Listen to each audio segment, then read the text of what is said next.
বৃহত্তর ক্ষতি।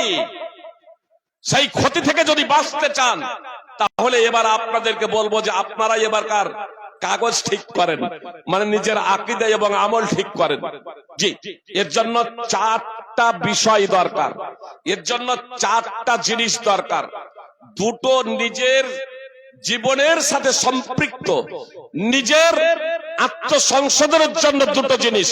একটা হলো ঈমান, আর দ্বিতীয় হলো আমালে সালেহা, সৎকর্ম। ঈমান বলতে, ঈমান বলে উদ্দেশ্য আল্লাহর প্রতি ঈমান এবং আল্লাহ তাআলা যে সমস্ত বিষয়ের প্রতি ঈমান আনার জন্য নির্দেশ প্রদান করেছেন সেই সমস্ত বিষয়ের প্রতি ঈমান। খুব সংক্ষেপে যদি বলি তাহলে ঈমানের 6টি রুকুন। এই 6টি রুকুনকে আমাদের মানতেই হবে, সাথে সাথে কোরআন এবং সুন্নাহ উভয়ের উপরে আমাদেরকে ঈমান নিয়ে আসতে হবে। আল্লাহর প্রতি ঈমান, আল্লাহর প্রতি ঈমানের তাৎপর্য এই নয় যে আল্লাহ আছেন। মুশরিকরাও বলে আল্লাহ আছেন, কিন্তু তাদের ঈমান গ্রহণযোগ্য না। আবু তালেব, আবু লাহাব, আবু জাহাল তারাও বলতো আল্লাহ আছে, আল্লাহ আছে তারাও বলতো। পৃথিবীতে যত মুশরিক আছে সমস্ত মুশরিকই মনে করে আল্লাহ আছে, কিন্তু তাদের এই আল্লাহ আছে এটা গ্রহণযোগ্য নয়।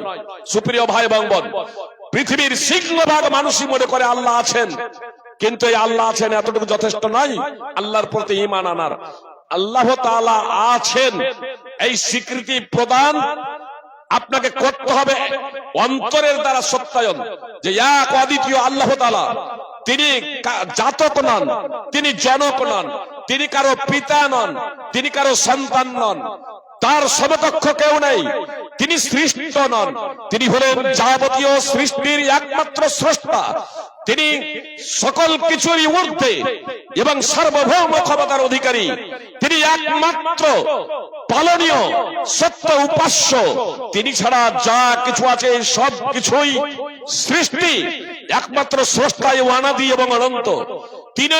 তিনি চিরঞ্জীব, তিনি শাশ্বত, তিনি অন্তরের কথাও জানেন, আমার এবং আপনার মনের কথাও জানেন। আমি এবং আপনি মনে যা চিন্তা ভাবনা করিনি, এমনকি আকাশসমূহ এবং পৃথিবী সৃষ্টির আগেও আল্লাহ তাআলা সবকিছুই জানেন।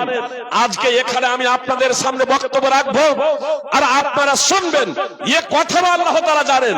আর এর জন্য এটাও আসমান জমিন সৃষ্টির 50,000 বছর আগে আল্লাহ তাআলা লিখে রেখে দিয়েছে লৌহ মাহফুজে। সুপ্রিয় ভাতৃবৃন্দ ও ভগ্নীগণ, সবকিছু ছোট থেকে ছোট, ক্ষুদ্র থেকে ক্ষুদ্র, বৃহত্তর থেকে বৃহত্তর সমস্ত কিছু আপনার লিপিবদ্ধ রয়েছে লৌহ মাহফুজে। সুপ্রিয় ভাই এবং বোন, তো সেই মহান আল্লাহ তাআলা এত ক্ষমতাধর, এত ক্ষমতাধর, সেই মহান আল্লাহ তাআলা কত ক্ষমতাধর। আজকেই বলছিলাম যে আপনার আত্মা, যে আত্মাকে আন্তর্জাতিক বিজ্ঞানী অ্যারিস্টটল তিনি স্বীকার করে গেলেন, তার গুরু প্লেটো যিনি স্বীকার করে গেলেন, তার প্লেটোর গুরু সক্রেটিস যারা স্বীকার করে গেলেন আত্মাকে, সেই আত্মাকে আমাদের দেহে আছে আত্মা, আমাদের এই দেহেই আত্মা, শরীরে আত্মা, এই দেহের পার্টস গুলোকে আলাদা করে দেওয়া হচ্ছে, আবার জড়িয়ে দেওয়া হচ্ছে এই 21 শতাব্দীতে। তারপরেও পৃথিবীর কোন মানুষ, কোন সার্জন, কোন বিজ্ঞানী আত্মাকে দেখেছি, দর্শন করেছি, স্পর্শ করেছি, এ কথা কেউ বলতে পারেনি। তারপরেও আত্মার অস্তিত্বকে তারা মেনে চলেছেন। যদি আত্মা একটা সৃষ্টি বস্তু হয়, সৃষ্টির জিনিস হয়, আর তারপরেও যদি তাকে দেখা এবং দর্শন করা সম্ভব না হয়, যে মহান আল্লাহ তাআলা ইয়া আত্মা সহ পৃথিবী এবং আকাশ সহ গ্রহ এবং নক্ষত্রাদি সৃষ্টি করেছেন, সেই মহান আল্লাহ তাআলা কত বড়, তাকেই খাই চোখে, পৃথিবীর চোখ দিয়ে দেখা যায় না। এই পৃথিবীতে সেই মহান আল্লাহ তাআলাকে দেখা যায় না। মুসা আলাইহিস সালাম আবদার করেছিলেন, আল্লাহ আমি তোমাকে দেখতে চাই। আল্লাহ তাআলা বলেছিলেন লান তারানি, কখনো না, অর্থাৎ এই পার্থিব জগতে, এই পৃথিবীতে তুমি আমাকে দেখতে পারো না। এই পৃথিবীতে আমরা কেউ সেই মহান আল্লাহ তাআলাকে দেখতে পারি না। এই পৃথিবী কত বড়, বিজ্ঞানীদের মতে এই পৃথিবী থেকে সূর্য 13 লক্ষ গুণ বড়, আপনার সূর্য থেকে কোটি কোটি গুণ বড় নক্ষত্র রয়েছে। বিজ্ঞানীরা জানাচ্ছেন বেটেলজিউস নামক একটা নক্ষত্র সূর্যের থেকেও 764 গুণ বড়। তাহলে সেই মহান আল্লাহ তাআলা তিনি কত বড়, তাকে এই চোখ দিয়ে আমি আপনি দেখবো, এটা সম্ভব না। আমার দেহে আত্মা থাকা সত্ত্বেও তাকে দেখা সম্ভব হয় না। সেই মহান আল্লাহ তাআলার অস্তিত্বে একমাত্র নির্বোধ এবং জিদ্দি হটকারী ব্যক্তি ছাড়া কেউ অস্বীকার করতে পারে না। তো শুধু অস্তিত্বে শুধু বিশ্বাস করলে হবে না, জেনে রাখবেন আল্লাহ তাআলার অস্তিত্বকে ইবলিসও মানে, শয়তান ইবলিসও আল্লাহ তাআলার অস্তিত্বকে স্বীকার করে। তাই বলে যে ইবলিস ইমানদার বা মুসলমান এমনটি না, সে ইমানদার মুসলমান না, আল্লাহ তাআলার অবাধ্য। আল্লাহর একটা নির্দেশকে অমান্য করার কারণে সে যদি অবাধ্য যদি হয়, সে যদি শয়তান হয়, সুপ্রিয় ভাই এবং বোন, তাহলে আমি এবং আপনি, আল্লাহ তাআলা স্পষ্ট ভাবে এজন্যই বললেন সকল মানুষই ক্ষতির মধ্যে রয়েছে। তাহলে যারা ঈমান এনেছে, আল্লাহর প্রতি ঈমান, অন্তরের দ্বারা আল্লাহ তাআলার সত্যায়ন, জবানে স্বীকারোক্তি এবং অঙ্গ প্রত্যঙ্গ দ্বারা বাস্তবায়ন করতে হবে, এর নাম হলো পারিভাষিক অর্থে ঈমান। সুপ্রিয় ভাই এবং বোন, ঈমান শুধু আল্লাহ আছেন এতটুকু যথেষ্ট নয়, আল্লাহ তাআলাকে তার গুণাবলী সহ মেনে নিতে হবে, অন্তরের দ্বারা সত্যায়ন করতে হবে এবং জবানে তার স্বীকৃতি প্রদান করতে হবে, ঘোষণা দিতে হবে এবং অঙ্গ প্রত্যঙ্গ দ্বারা আল্লাহ তাআলার নির্দেশকে বাস্তবায়ন করতে হবে এবং যা থেকে নিষেধ করেছেন আমাদের তা থেকে বিরত থাকতে হবে। তাহলে 1 নম্বর হচ্ছে আল্লাহর প্রতি ঈমান। নম্বর 2, আপনার মালায়েকা ফেরেশতাদের প্রতি ঈমান, যে আল্লাহ তাআলার অগণিত ফেরেশতা রয়েছেন যারা মানুষের ভালো মন্দ কর্ম লিপিবদ্ধ করে চলেছেন, যাদেরকে যা নির্দেশ দেওয়া হয় তাই তারা পালন করেন। তারা আল্লাহ তাআলার অবাধ্যতা করেন না, তারা আল্লাহ তাআলাকে অস্বীকার করেন না, তারা আল্লাহ তাআলার ইবাদতে মশগুল, তারা তাসবিহ তাহলিল পাঠ করতে তারা ব্যস্ত এবং তাদেরকে যাকে যে দায়িত্ব দেওয়া হয়েছে নিষ্ঠার সহিত তারা সেই দায়িত্ব পালন করেন এবং মানুষের পাপ পুণ্য তারা লিপিবদ্ধ করেন, নোট করতে থাকেন।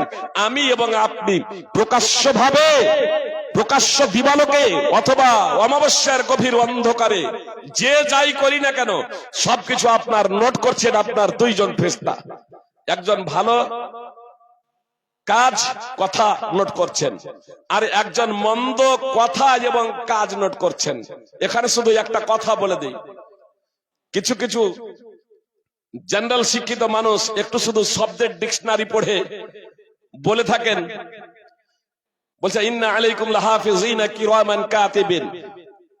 বলছে মুলবি মাওলানারা যে বলে যে প্রত্যেকটা মানুষের কাছে 2 জন করে ফেরেশতা থাকে, একজন পাপ লেখে আর একজন নেকি লেখে, এ কথাটা সঠিক নয়।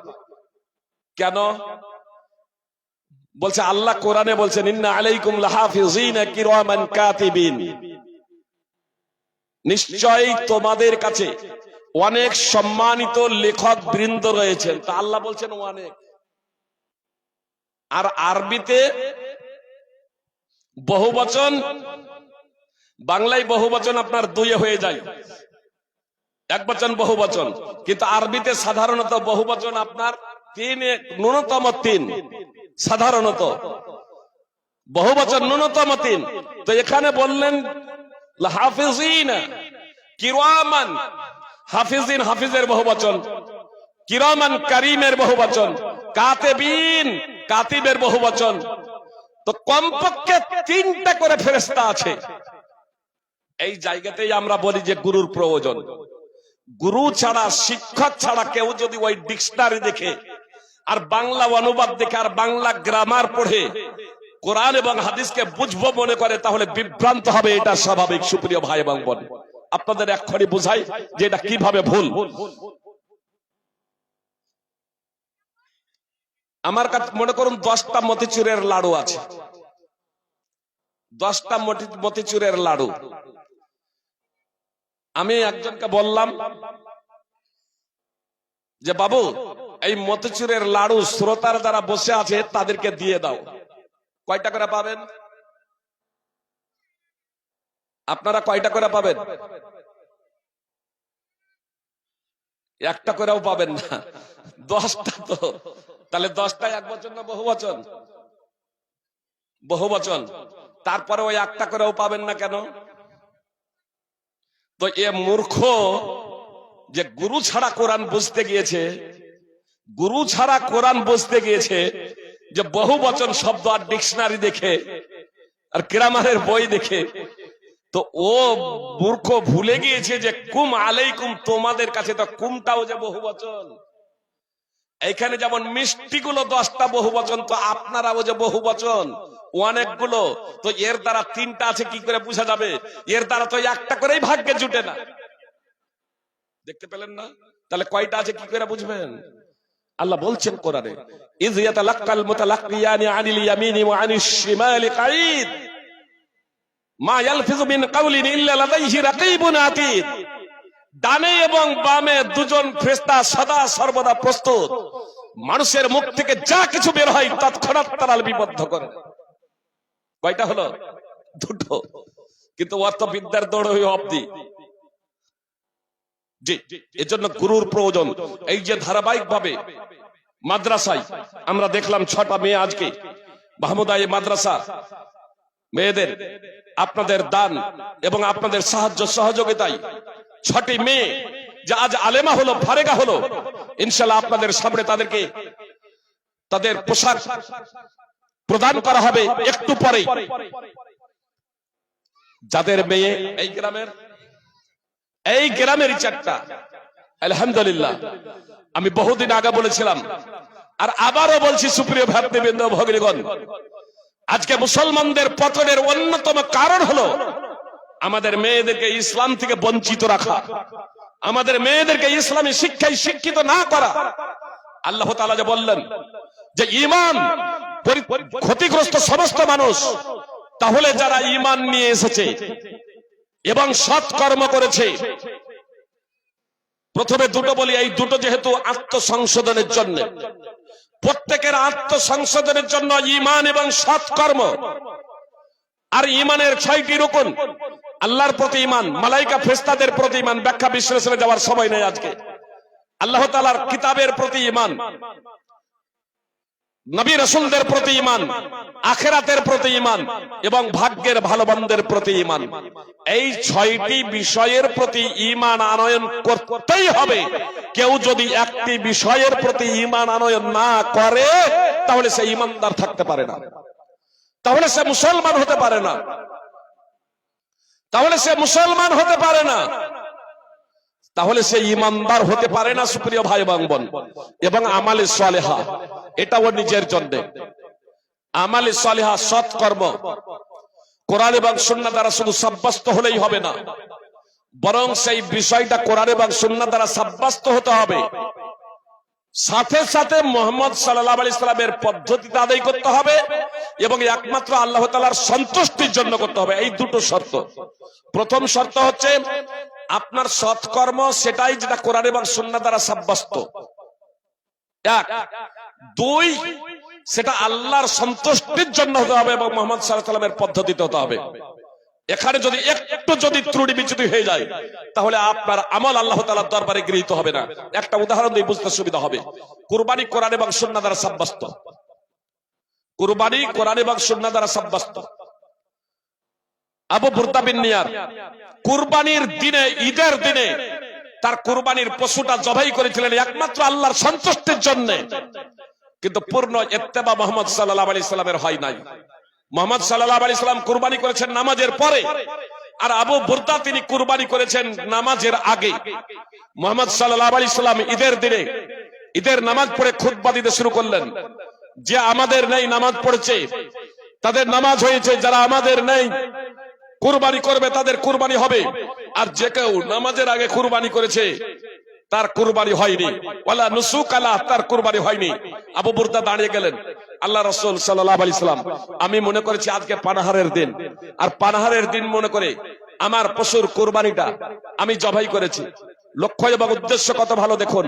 তিনি বলছেন, আকাল তো আমি খেয়েছি, ওয়াতাম তো আহলি ওয়া জিরানি, আমি আমার পরিবার পরিজনকে খাইয়েছি, পাড়া প্রতিবেশীকে খাইয়েছি। মুহাম্মদ সাল্লাল্লাহু আলাইহি সাল্লাম তারপরেও বললেন, সাতুকা সাতুল্লাহাম, তোমার ছাগল গোশতের ছাগল হয়েছে, কুরবানির নেকি পাবে না। সহিহ বুখারী হাদিস নম্বর 955 এবং 983। তো কোরআন এবং সুন্নাহ দ্বারা কোনো আমল সাব্যস্ত শুধু হলেই হবে না, বরং সেটা মুহাম্মদ সাল্লাল্লাহু আলাইহি সাল্লামের পদ্ধতিতে আমাকে এবং আপনাকে আদায় করতে হবে, নইলে আল্লাহ তাআলার দরবারে গৃহীত হবে না। তো ঈমান এবং সৎকর্ম, এই 2টো হচ্ছে আত্মসংশোধনের জন্য।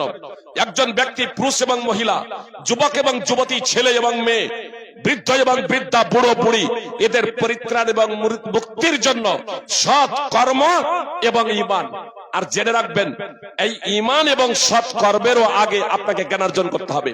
সুতরাং এই আয়াতের ভাষা ইল্লাল্লাযীনা আমানু, এর ভাষ্যে হাফেজ ইমাদুদ্দিন ইবনে কাসির রাহিমাহুল্লাহ বলছেন ওয়ালা ইয়াকুনুল ঈমানু বিদুনি ইলম, জ্ঞানার্জন ছাড়া ঈমান অর্জিত হতে পারে না।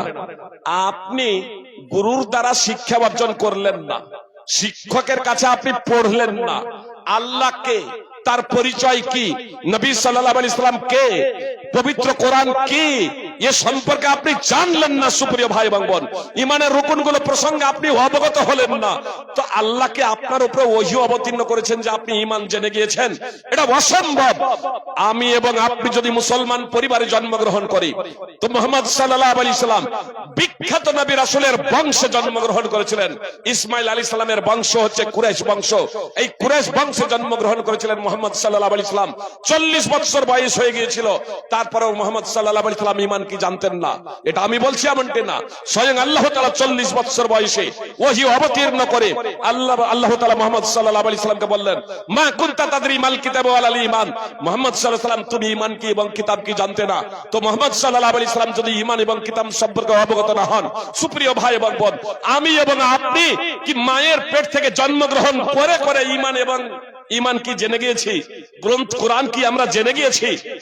আপনি আপনার ছেলেকে যে ইংলিশ মিডিয়ামে পড়ান আপত্তি নেই, আপনি আপনার ছেলেকে জেনারেল পড়ান আপত্তি নেই, ছেলে মেয়েকে পড়ান কোনো আপত্তি নেই, কিন্তু আপনি যদি আপনার ছেলে মেয়েকে ইসলামের মৌলিক শিক্ষা না দিয়ে আপনি যদি ওই পার্থিব শিক্ষায় শিক্ষিত করার জন্য আপনি যদি কোটি কোটি টাকা যদি আপনি খরচ করে চলেছেন, জেনে রাখবেন আপনি ছেলে মেয়ের জন্য আপনি হচ্ছেন একজন প্রতারক, আপনি হচ্ছেন একজন ধোঁকাবাজ।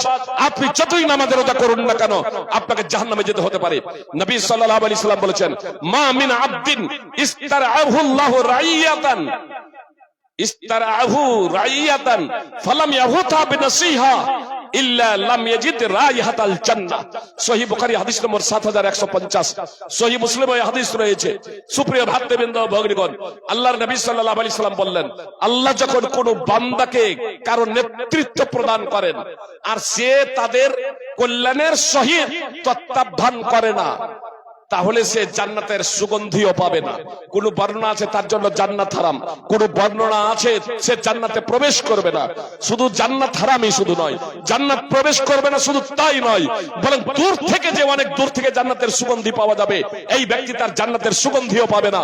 সুপ্রিয় ভাই এবং বোন, ছেলে এবং মেয়েদের আমরা নিজেদের ছেলে এবং মেয়েদের আমরা অভিভাবক, তাদের নেতৃত্ব আমাদেরকে দেওয়া হয়েছে। একজন মরাল সমাজের নেতৃত্ব, একজন এমএলএ প্রধান আপনার সমাজের নেতৃত্ব।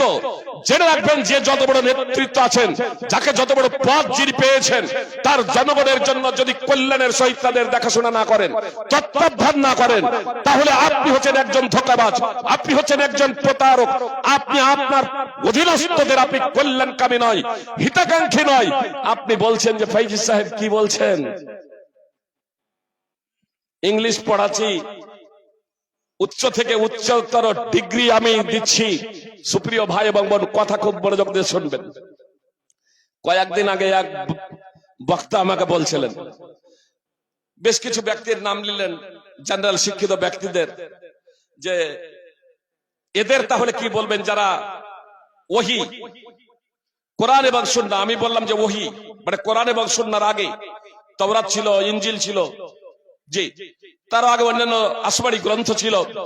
আল্লাহ তাআলা প্রদত্ত জীবন ব্যবস্থায় এক কথাই ওহী ছিল। ওহী অনুযায়ী ওহী যারা শিক্ষা করেনি, আল্লাহ প্রদত্ত জীবন ব্যবস্থা সম্পর্কে যারা জ্ঞানার্জন করেনি এবং সেই অনুযায়ী যারা জীবন পরিচালিত করে না, তারা আসলে জাহেল এবং মূর্খ। উনি তখন বলছেন, এক বক্তা আমাকে এই প্রসঙ্গেই তখন প্রশ্ন করছেন, স্বয়ং একজন আলেম বক্তা, যে তাহলে বড় বড় বিদ্বানদের কিছু নাম নিলেন, প্রচলিত বিদ্বান, এইসব বিদ্বানদের নাম নেওয়ার পরে উনি বলছেন তাহলে এদের সম্পর্কে আপনি কি বলবেন? সেদিন আমি এই কথাটাই বলেছিলাম যে সুপ্রিয় ভাই এবং বোন, অ্যারিস্টটলকে আপনি কি বলবেন? বলছে অ্যারিস্টটল নিঃসন্দেহে একজন আন্তর্জাতিক বিজ্ঞানী এবং জ্ঞানী। তা আমি বললাম, তো অ্যারিস্টটল তিনি আত্মার অস্তিত্বকে স্বীকার করে গিয়েছেন, আত্মা আছে। অথচ 21 শতাব্দীতেও কিন্তু আত্মাকে কিন্তু দেখতে পেয়েছি, এ কথা কেউ কিন্তু বলেনি। তাহলে যে আত্মাকে সৃষ্টি করেছেন সেই স্রষ্টাকে কেউ যদি বলে যে সেই স্রষ্টা নেই, তাহলে সে তাকে মূর্খ বলবেন না? কেউ যদি বলে যে আত্মা নেই, কেউ যদি আজ বলে, তাহলে তাকে আপনি মূর্খ বলবেন না? আর না হয় বলতে হবে আপনি অ্যারিস্টটল ভুল বলেছেন। তাহলে আপনি যখন বলছেন অ্যারিস্টটল সঠিক বলেছেন, তাহলে যে তার বিপরীত বলবে সে ভুল বলছে। একই বিষয় পরস্পর বিরোধী, একই বিষয়ে পরস্পর বিরোধী দুটো কথা সঠিক হতে পারে না। পরস্পর বিরোধী মন্তব্য পাগলের সাদৃশ্য স্বরূপ। সুপ্রিয় ভ্রাতৃবৃন্দ, ভগ্নীগণ, আমি ওকে বললাম শুনুন, তাহলে যখন স্রষ্টা আছে এটা যখন চিরন্তন সত্য, তাহলে এবার আপনাকে বলুন যে আমি আমার পিতার সাথে সদাচরণ করি না, আমি আমার পিতার অবাধ্য, কিন্তু আমার বন্ধু বান্ধব সমাজের যত লোকজন আছে তাদের সাথে আমার খুব ভালো সম্পর্ক। আমাকে কি বলবেন? যখন জানবেন যে আমি আমার পিতার অবাধ্য, আর বাস্তবে আমার বন্ধু বান্ধব যদি সৎ হয়, ভালো হয়, তাহলে আমার বন্ধু বান্ধব বলবে এই বেয়াদব কোথাকার, তুমি তোমার বাবারও তুমি অবাধ্য, তোমার বাবার সেবা যত্ন করো না, তাহলে তোমার সাথে আমাদের বন্ধুত্ব থাকবে না। আসলে যে বাবার অবাধ্য হয়, যে বাবার দেখাশোনা করে না, যে বাবার সেবা যত্ন করে না, যে বাবারকে শ্রদ্ধা করে না, যে বাবার কথাকে মেনে নেয় না, বাবা অহংকারী যে ছেলে, সেই ছেলে কখনো ভালো হতে পারে না বন্ধু বান্ধবদের কাছে ভালো হলেও। তা আমি বললাম যে এতে বাবা তো কেবলমাত্র আমার জন্ম পিতা, কিন্তু মহান স্রষ্টার সাথে এই জন্ম পিতার কোন তুলনাই হয় না। যে মহান আল্লাহ তাআলা দৈনিক আমাদের অক্সিজেন আমাদের দিয়ে চলেছেন ফ্রিতে। সুপ্রিয় ভাই এবং বোন, সৌদির এক শেখ 60 বছর বয়সের এক শেখ আপনার সৌদিতে আপনার 22 ঘন্টা অক্সিজেন গ্রহণ করেছিলেন। বিল যখন তার হাতে ধরানো হচ্ছে, তার চোখ দিয়ে অশ্রু ঝরছে। আপনার যিনি বিল ধরাচ্ছেন তিনি বলছেন যে শেখ আপনাকে বিল পরিশোধ করতে হবে না, আমরা পরিশোধ করে দেবো, এটা আমাদের ভুল হয়ে গেছে। বলছেন বিল দেখে কাঁদছি এটা তুমি ভেবো না, এতদিন যাবত 60 বছর বয়স হয়েছে, যদি আল্লাহ তাআলা আমাদেরকে 1 বছরের যদি অক্সিজেনের ঋণ পরিশোধ করতে বলতেন, তাহলে তো আমাদের পৃথিবীতে বসবাস করা মুশকিল হয়ে যেত। ফ্রি আমরা অক্সিজেন নিয়ে চলেছি, জি ফ্রি অক্সিজেন নিয়ে চলেছি। একটা পাম্পের দাম কত? আপনার শ্যালো বসাচ্ছি, মেশিন বসাচ্ছি পানি দেওয়ার জন্য, আপনার ধারে একটা মেশিন, সেই মেশিনের দাম যে খারাপ হয়ে যাচ্ছে, এ হচ্ছে কতটা? আমার আপনার যে হাত আছে, বিজ্ঞানীরা বলছেন প্রতি মিনিটে 5 থেকে 6 লিটার রক্ত পাম্প করে। প্রতি মিনিটে 5 থেকে 6 লিটার রক্ত পাম্প করে ফুসফুসে পাঠায়, আর সেখান থেকে অক্সিজেন সংগ্রহ করে শিরা উপশিরা, বিভিন্ন উপশিরার মাধ্যমে, ধমনী এবং শিরার মাধ্যমে দেহের কোটি কোটি কোষে আপনার পৌঁছে দেয় অক্সিজেন, এবং কার্বন ডাই অক্সাইড বের করে দেয়, এবং বর্জ্য পদার্থ বের করে দেয়। কে এই মেশিন তৈরি করেছেন? সুপ্রিয় ভাই এবং বোন, আমি এবং আপনি যদি এই বিষয় নিয়ে যদি আত্মসমীক্ষা করতাম, তাহলে আল্লাহ তাআলার কাছে মাথা নত করতে বাধ্য হতাম। তা আমি বললাম, যে ব্যক্তি তাহলে স্রষ্টার উপাসনা করে না, সৃষ্টির সাথে তার যতই ভালো সম্পর্ক হোক, সে কি করে ভালো হতে পারে আপনি বলেন? তিনি বলছেন বিষয়টা বুঝে এসেছে। সুপ্রিয় ভাই এবং বোন, তো আল্লাহ তাআলা স্পষ্ট ভাবে বললেন সকল মানুষই ক্ষতির মধ্যে রয়েছে। তাহলে তারা ক্ষতির মধ্যে নেই যারা ঈমান এনেছে এবং সৎকর্ম করেছে। আর ঈমান জ্ঞানার্জন ছাড়া ঈমান অর্জিত হতে পারে না। লা ইয়াকুনুল ঈমানু বিদুনি ইলম, জ্ঞানার্জন ছাড়া ঈমান অর্জিত হতে পারে না। সুপ্রিয় ভাই এবং বোন, অবশ্যই আপনাকে জ্ঞানার্জন করতে হবে। অতএব আপনাদেরকে আমি বলবো যে আমরা আমাদের যে ছেলে মেয়ে আছে, সেই ছেলে মেয়েদেরকে অবশ্যই ইসলামের মৌলিক শিক্ষা আমরা শিক্ষা দেবো ইনশাআল্লাহ। আমরা প্রত্যেকেই ইসলামী শিক্ষা দেব, এবং যারা আমরা বড় হয়ে গেছি তারাও মসজিদের ইমাম, মাদ্রাসার আলেম, তাদের কাছ থেকে আমরা জানবো, তাদের কাছ থেকে আমরা শিখবো, তাদের কাছ থেকে আমরা বুঝার প্রচেষ্টা করবো। সুপ্রিয় ভ্রাতৃবৃন্দ, কোরআন এবং সুন্নাহ যে ইবাদত গুলো করছি সেই ইবাদত গুলো সঠিক হচ্ছে কিনা এগুলো আমরা জানবো। এগুলো ইমামের কাছে, মাওলানাদের কাছ থেকে আমরা জেনে নেব। তাহলে এই দুটো ছিল সৎ ঈমান এবং সৎকর্ম, এই দুটো হচ্ছে নিজেদের আত্মসংশোধন। আর পরের দুটা সৎ কাজের আদেশ, একে অপরকে সৎ কাজের আদেশ করবে এবং ধৈর্য ধারণের উপদেশ দেবে। সুপ্রিয় ভ্রাতৃবৃন্দ ও ভগিনীগণ, এই দুটো হচ্ছে অন্যের জন্য। যে সমস্ত মেয়েরা ফারেক হলে তোমরাও কথা খুব মনোযোগ দিয়ে শোনো, এবং যারা আলেম আছেন স্মরণ করিয়ে দিচ্ছি, যারা নামাজ আছেন তাদেরও স্মরণ করিয়ে দিচ্ছি, যারা সৎ আছেন তাদেরও স্মরণ করিয়ে দিচ্ছি। প্রথম দুটি হচ্ছে আমাদের প্রত্যেকের নিজেদের আত্মসংশোধনের জন্য, মুক্তির জন্য। যদি আমরা সফল হতে চাই, যদি আমরা কামিয়াব হতে চাই, যদি আমরা ক্ষতি থেকে বাঁচতে চাই, তাহলে ঈমান এবং আমলে সালেহ এই দুটো, যে ধৈর্যও আপনার আমলে সালের অন্তর্ভুক্ত, সৎ কাজ করা এটাও আমলে সালের অন্তর্ভুক্ত, কিন্তু দুটো অন্যের কল্যাণ কামনার জন্য, অন্যকে আপনি হক পৌঁছে দেবেন, অন্যকে হক পৌঁছে দেবেন, আপনার অন্যের কল্যাণ কামনার জন্য অন্যকে ধৈর্য ধারণের নির্দেশ দেবেন, আর এতেও আপনারই কিন্তু লাভ আছে। কেন লাভ আছে জানেন? আপনার লাভ কেন আছে? সময় নাই, না হলে বিস্তারিত আলোচনা আপনাদের সামনে করলাম। মুহাম্মদ সাল্লাল্লাহু আলাইহি সাল্লাম দৃষ্টান্ত দিয়েছেন, নোমান বিন বাশির রাদিয়াল্লাহু তাআলা আনহু সূত্রে বর্ণিত, সহিহ বুখারী হাদিস নম্বর 2493। এক যাত্রী দলের সাথে যারা আল্লাহর দ্বীনকে প্রতিষ্ঠিত রাখে, আল্লাহর সীমারেখার মধ্যে থাকে, এবং যারা আল্লাহর সীমা লঙ্ঘন করে, এদের দৃষ্টান্ত দিয়েছেন সেই যাত্রী দলের সাথে, যে যাত্রী দল যাত্রাকালে একটি নৌকায় আরোহণ করেছে লটারির মাধ্যমে। যে এই টাকা পয়সার লটারি, এটা হারাম। আপনার গুলি ব্যাট পুরো আন্দাজি, মনে করেন কোন ধরনের, মনে করেন 4-5 ভাই আছেন, জায়গা ভাগ করবেন, কে কোন দিক নেবে, কে কোন দিক নেবে, বা কয়েকখানা ঘর আছে বাপের তৈরি করা, ভাই বোনেরা কে কোন দিক নেবেন, একে কেন্দ্র করে আপনার গুলি ব্যাট করছেন, তো এটা আপনার বৈধ। এটাকে কেন্দ্র করে আপনার লটারি করছেন, এটা বৈধ। বুঝতে পেরেছেন? কিন্তু আপনার বাজারে যে সমস্ত লটারি চলছে, আপনার টিকিট কাটছেন কাগজের, আর টাকা ভাগ্যে থাকলে পাবেন না, তো সব যাবে, এটা হচ্ছে হারাম, এটা হচ্ছে জুয়া। তো আপনার এই লটারির মাধ্যমে নৌজানে কেউ দোতলায়, কেউ নিচে তলায়, পানির ব্যবস্থা ছিল ওপর তলায়, নিচে তলার লোকেরা ভাবলো ওপর তলায় না গিয়ে যদি আমরা নিচে তলায় ফুটো করে দিই, তাহলে আর কষ্ট করতে ওপরকার লোকগুলো আমাদের দ্বারা কষ্ট পাবে না, ফলে নিচেই ফুটো করতে শুরু করলো। ওপর তলার লোকগুলো দেখার পরে যদি চুপ থাকে, তাহলে নিচে তলার লোকগুলোও মরবে, তারাও মরবে। আর যদি নিচে তলার লোককে ফুটো করতে বাধা প্রদান করে, অন্যায় দেখে অন্যায় বাধা দেয়, তাহলে তাকেও বাঁচাবে, নিজেরাও বাঁচবে। তো সৎ কাজের আদেশ এবং ধৈর্য ধারণের উপদেশের মাধ্যমে আমার এবং আপনার লাভ। আত্মসমীক্ষা, কেন আমি সৎ কাজের আদেশ এবং উপদেশ দেব? সুপ্রিয় ভাই এবং বোন, সূরা মাইদা 5 নম্বর সূরা 63 নম্বর আয়াতটি আপনারা অধ্যয়ন করবেন। লাউলা ইয়ানহাহুম রাব্বানিয়ুনা ওয়াল আহবারু আন কাউলিহিমুল ইসমা ওয়া আকলিহিমুস সুহতা লাবিসা মা কানু ইয়াসনাউন। আল্লাহ তাআলা বলছেন যে ধর্মীয় পণ্ডিত এবং মাশায়েখগণ তাদেরকে মিথ্যা কথা বলতে এবং হারাম ভক্ষণে বাধা প্রদান করে না কেন? দেখার পরে এই মাশায়েখ ধর্মীয় পণ্ডিতগণ যে বাধা প্রদান করে না, তো এদের চুপ থাকাটা হচ্ছে জঘন্যতম অপরাধ। আল্লাহ বলছেন কতই না মন্দ কাজ, জঘন্যতম অপরাধ। যে অন্যায়কারীরা অন্যায় করছে, আপনি অপরাধ করছেন না, কিন্তু আপনার চোখের সামনে অপরাধ হচ্ছে, আর আপনি চুপ আছেন, তাই চুপ থাকাটা হচ্ছে আপনার অপরাধ, জঘন্যতম অপরাধ। অতএব আসুন আমরা আমাদের সমাজকে কুসংস্কার মুক্ত করি। সুপ্রিয় ভাই এবং বোন, আমাদের সমাজকে কুসংস্কার মুক্ত করার জন্য গুরুত্বপূর্ণ ভূমিকা পালন করতে পারে আমাদের মেয়েরা, আমাদের মেয়েরা। সুপ্রিয় ভাই এবং বোন, এজন্য কবি হাফেজ ইব্রাহিম তিনি বলেছেন, আলুম্মা মাদ্রাসাতুন, মাই হলো পাঠশালা, ইদা আদাত্তাহা, যদি মাকে তুমি সেইভাবে তৈরি করো,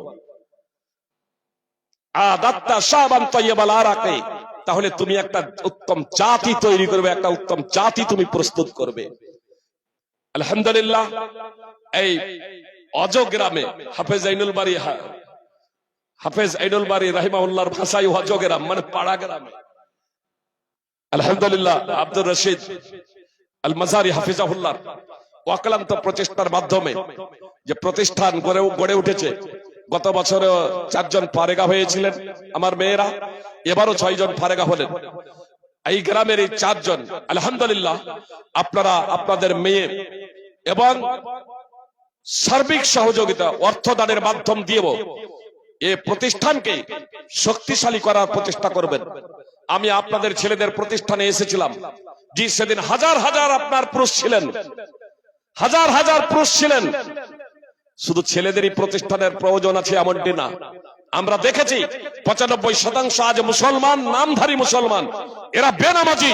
এর অন্যতম কারণ হলো আমাদের মেয়েদেরকে আমরা শিক্ষিত করিনি বলে।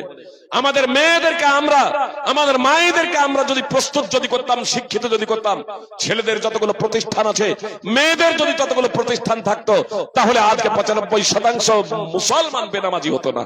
আল্লাহ তাআলা আমাদের তৌফিক দান করুক।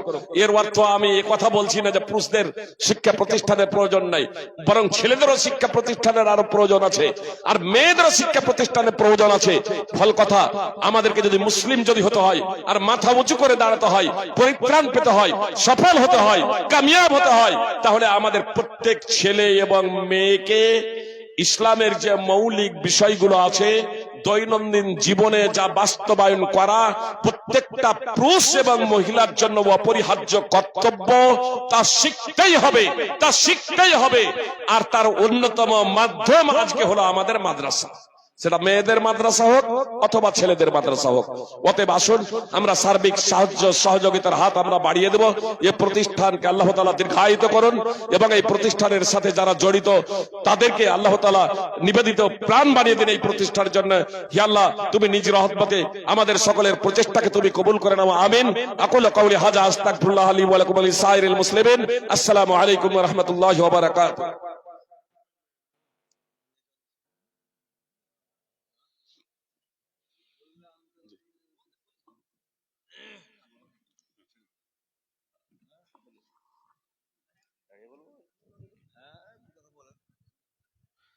আসসালামু আলাইকুম রহমতুল্লাহি ওয়া বারাকাতুহু। মাশাআল্লাহ, জাযাকাল্লাহ। আমরা এতক্ষণ ধরে আলোচনা শুনলাম যে আমরা সকলেই ক্ষতিগ্রস্ত, কিন্তু যদি আমাদের মধ্যে 4টি বৈশিষ্ট্য থাকে তাহলে আমরা নিশ্চয়ই ক্ষতিগ্রস্ত হব না। আমাদের দুনিয়া এবং আখিরাত দুটাই উজ্জ্বল হবে। ব্রাদারান ইসলাম, আজকের যা প্রোগ্রাম ছিল সেটা হচ্ছে নারী শিক্ষা প্রসার এবং দাস্তারবন্দি। আলহামদুলিল্লাহ, দুটোই প্রোগ্রাম শান্ত সুষ্ঠুভাবে শেষ হয়েছে। আমাকে শেষে কিছু কথা বলতে বলা হলো। আমি এই নারী শিক্ষা প্রসার কে কেন্দ্র করে একটি কথা বলবো যে সহিহ বুখারীতে একটি বাব রয়েছে। বাবটি হলো বাবু তালিমিন নবী সাল্লাল্লাহু আলাইহি ওয়াসাল্লাম উম্মতাহু